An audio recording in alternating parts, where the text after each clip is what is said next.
A woman was sentenced in the Christchurch District Court today following the largest synthetic cannabis bust in New Zealand. 48-year-old Fei He ran a $4 million synthetic cannabis operation out of a Christchurch dairy and was sentenced to 2 years and 4 months in prison today, having earlier pleaded guilty.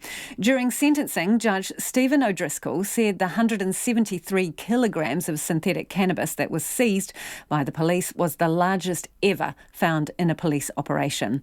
Our Christchurch reporter Nicholas Pointon was in court today. I asked him how the case unfolded. Yesterday we heard from the Crown, and today was He's opportunity to tell her side of the story through the use of a Mandarin translator. She waived the right to use a lawyer despite the judge's recommendation, and she tried to retract her earlier guilty plea.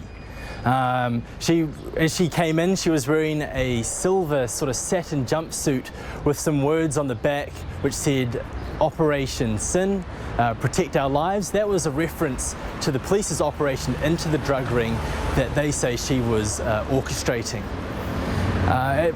The judge asked her to respond to the Crown submissions and the pre-sentence report, and he said that the only thing that they had got right was her name and her date of birth. She then proceeded to say that the Crown's case against her was completely fabricated by the police, that the information that they had built was, they said that they had extorted her, that the police had actually given her these products to sell on behalf of them, and they forced her to pay a protection fee to cover her while she was organising this drug ring.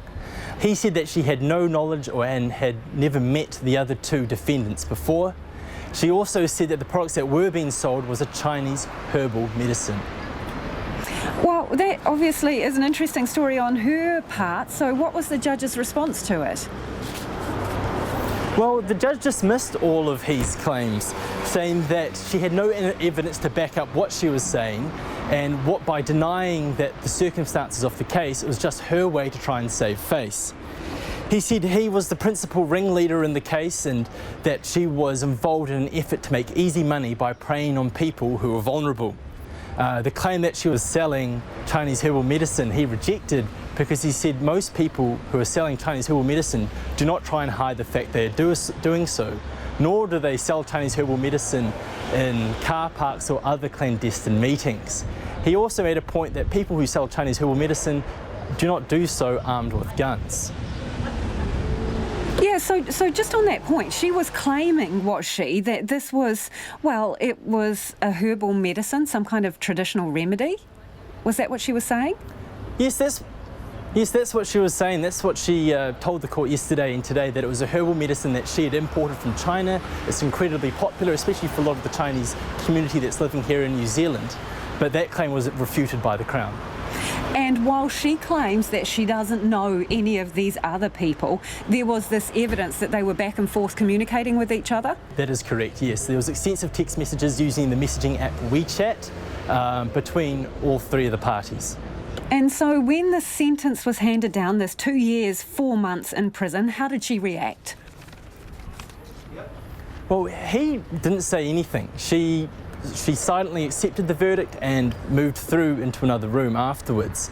Throughout the crowd, and there were many supporters for He throughout today's proceedings. They remained quiet throughout and said nothing as the sentence was passed down. And that was our reporter Nicholas Pointon, who was in court today for that sentencing in that synthetic cannabis case.